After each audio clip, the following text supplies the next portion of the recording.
The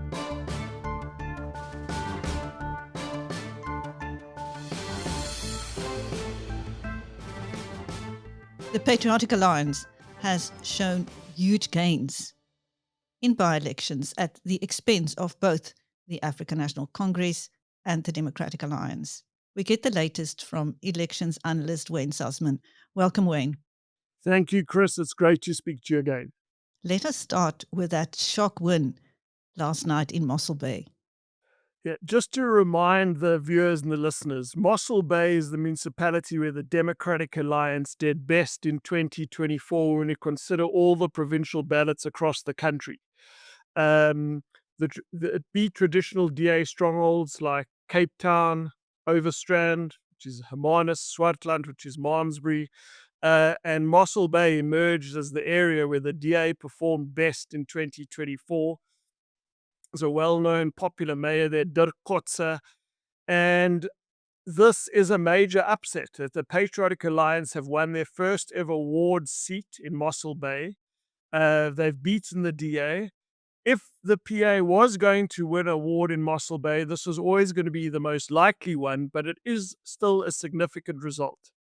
In 2021, the PA only got 7% of the vote here.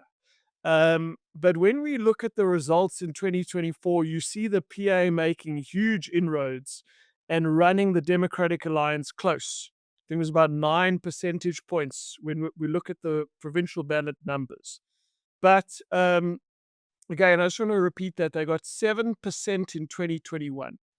And last night in the by-election, they won over half the vote, getting 51% of the vote of the vote in the ward.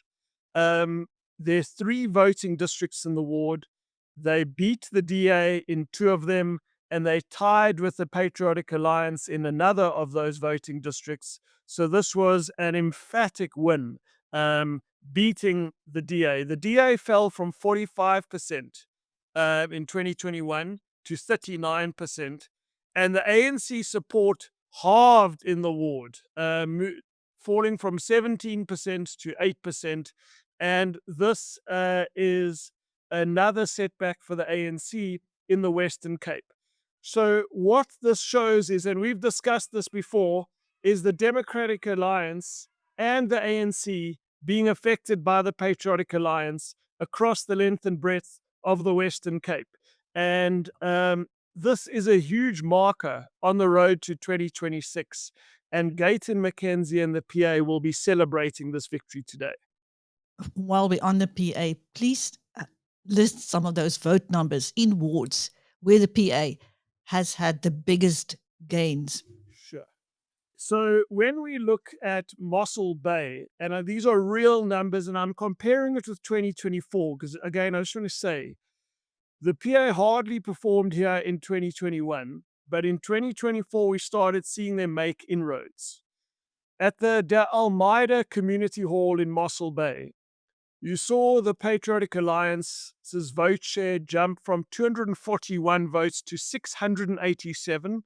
Admittedly, there was a huge turnout spike, but that is still a major increase of over 440 votes in one particular voting district. And again, I'm comparing it to 2024. In this Saubras voting station, their vote share went up by almost 50 votes. And in the area of Tarka and Mossel Bay, their vote share went up by just under 50 votes. So these are real votes of people coming out who didn't vote for the PA last time, voting for them. And we're going to jump soon to Knysna. But while we're speaking about these real votes, I'm going to just bring in Knysna and then reflect on that vote area. There was a by-election in Knysna, and we're going to unpack those results. But essentially, there's a part of this ward, which is the area of Concordia, which is mainly colored.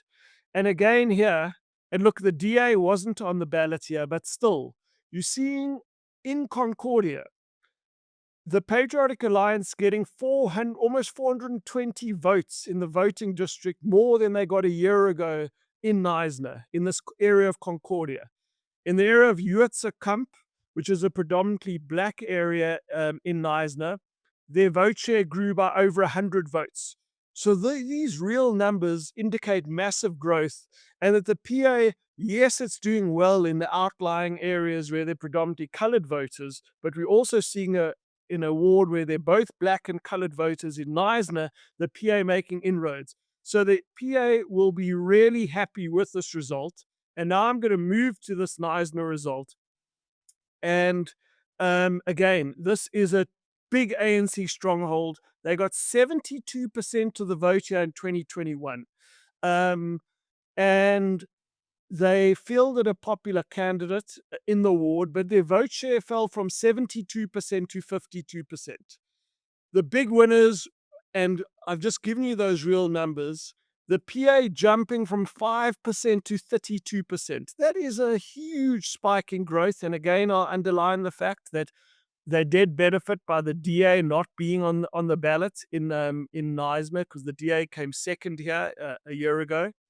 But also you're seeing the ANC lose votes to the EFF, growing from 5% to 9%, and Umkhonto we Sizwe, who barely registered a percent a year ago, getting 6%.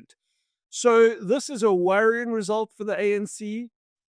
They need to do far better in Knysna. This is an area where they've had the mayor, and the ANC will be disappointed by that result. But again, just obviously, BizNews, very astute listeners and viewers will know that this is all part of the Garden Route district, and we're seeing the PA, the big winners there last night in Mossel Bay, and giving the ANC a fright in Knysna. Well, the DA did manage to hold on to one of its wards in Tshwane last night. That's correct. So the DA crushed it in Ward 56, which is in Tshwane, in Hatfield and Brooklyn. Now, there was an abysmal turnout in Hatfield. And one of the main reasons for this abysmal turnout was that university students who live in the residences are on holiday at the University of Pretoria, so they didn't vote. The EFF were dependent there. And the DA grew here from 62% to 80%. Again, ActionSA did not contest here. They got 10% last time, but the DA is still showing growth.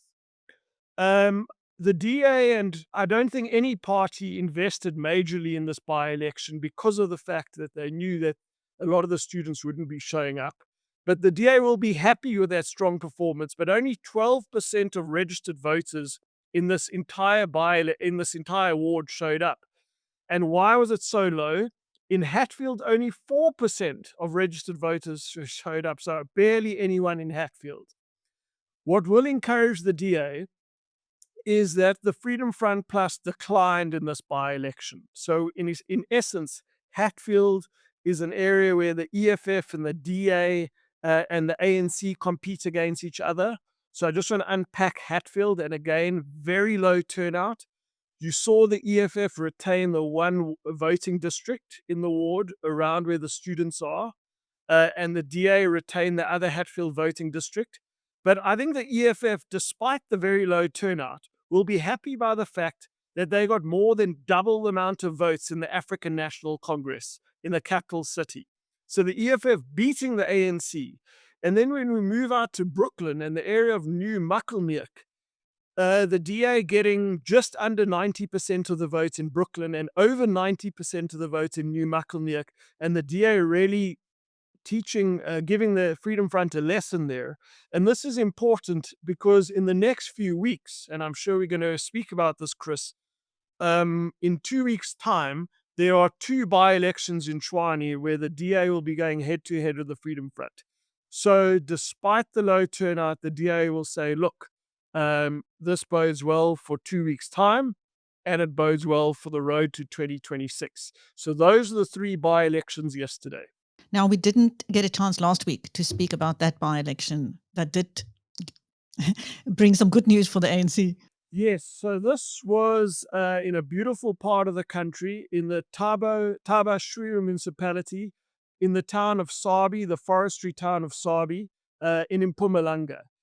And I expected this to be a closer contest. You saw both the EFF and Umkhonto we Sizwe throw a lot of resources and high-profile people into this by-election. And here you saw the ANC grow from 45% of the vote, which they got in the last by-election. This ward has had many by-elections since 2021, to getting over half the vote. So contrast that with the bad numbers where the ANC was down in every single ward yesterday, the ANC growing in Mpumalanga. And Chris, we just to take one step back, we know that Mpumalanga was one of the provinces where the ANC really performed poorly in 2024, and here we're seeing some recovery. The EFF held their own to finish on 28%, essentially the same as what they got in the last by-election. And Umkhonto says we're coming in third at 10%. And then there was a local party which once actually governed this ward getting only 6%.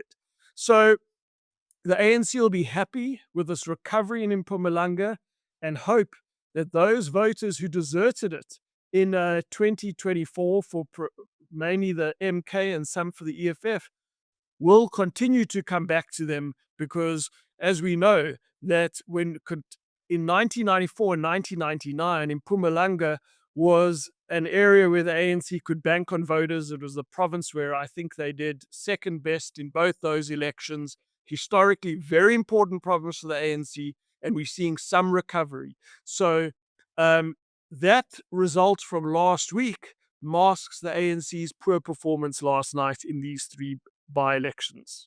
Thank you, Wayne. Let's go to a day of drama in the Johannesburg City Council, where the ANC Mayor survived a vote of no confidence, but the ActionSA Speaker did not.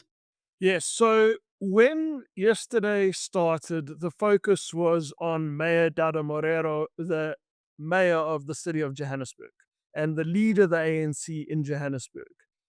However, as I was starting to watch the scenes, it quickly became clear to me that the real story was not going to be about the mayor, but was going to be about the speaker, the ActionSA Speaker.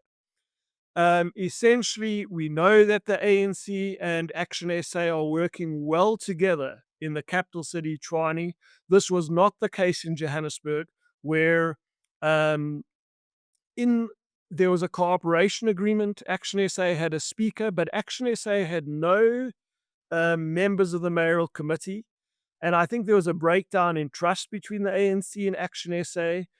And while ActionSA said they were going to abstain in the vote of no confidence against Mayor Morero, it became clear when one heard parties like the Patriotic Alliance, which work closely with the ANC in Johannesburg, when one heard from parties like the Inkatha Freedom Party in Al Jamar, that actually the real target on the back was not Mayor Dada Morero, but Speaker Mthembu Nobuhle Mthembu from ActionSA.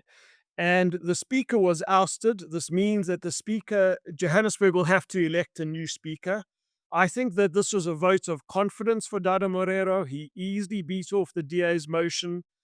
And however, I don't think it's just downside for ActionSA, because ActionSA would probably read the situation to say, look, the city isn't turning around. The bomb squad isn't yet delivering the goods. And the city is unlikely to show a major turnaround before the local government election. And it might be better for the brand of ActionSA not to be tied with the ANC in the city of Johannesburg, and that they will take their places in opposition bench. We need to look very carefully at who will become the new speaker. Right now, Al Jamar are part of this what they call the government of local unity, but do not have any of the mayoral committee positions. So they could say, look, we helped you get rid of the ActionSA speaker. We need some reward. The ANC might say, look, we are by far the biggest party in the coalition. Maybe we should have the speaker. It could be the EFF. You might see a reshuffle, but what's clear is that Dada Morero survived it. He knows who his friends are in the city of Johannesburg, and I want to repeat those friends. It was by order of size, the EFF, it was the Patriotic Alliance, it was the Inkatha Freedom Party, and then smaller parties like Al Jamar, the African Independent Congress, and some other one-seat parties. So this was a A good day for Garden Morero, not a good day for the ActionSA Speaker. Wayne, let us look at the upcoming by-elections. Give us a preview. Sure. Please. So we're getting into the heart of winter now in July. Last night, the PA would have had celebrated this famous victory in Mossel Bay, and they would have looked at the road ahead in July. There is a by-election in the northern areas, the historically coloured area of Nelson Mandela Bay, coming up in early July. And then there are 2 by-elections in the Western Cape, in Drakenstein, and then also in Bergrivier. And here the PA will hope that they can beat the DA in all 3 of these by-elections and continue this unstoppable this momentum they've been creating over the last few weeks and months, that they are the party on the up. So we're going to watch those very carefully. We have 2 by-elections coming up in Tshwane. The one will be the DA versus the Freedom Front. There's already been in a by-election in the Fairy Glen area since it was just before 2024 where the Freedom Front gave the DA quite a scare. But then there's another area where it'll be the DA, the EFF, the ANC, the Freedom Front. It'll be a very interesting tussle in the capital city. Other by-elections I'm watching are in Sol Plaatje in Kimberley, where the ANC will try win a ward back from the Patriotic Alliance. And the province BizNews viewers and listeners are obsessed about since 2024, and we haven't discussed, I think, in June or for some time. I've got good news for you. In the town of Vryheid, in Abakulusi, in KwaZulu-Natal, we're going to see Umkhonto Sizwe, the ANC and the Inkatha Freedom Party duke it out. And then there's also another by-election, Nelson Mandela Bay, in the traditional ANC stronghold. That's coming up next week. So we're going to have a very interesting month of July of by-elections. And through these conversations and through analyzing these results, we'll start seeing trends develop of what might well play out come election day in the next local government election. Thank you. That was Wayne Sussman, elections analyst, giving BizNews viewers a fascinating insight into the by-election results we've seen and those that are still coming. Thank you, Wayne. I'm Christine for BizNews.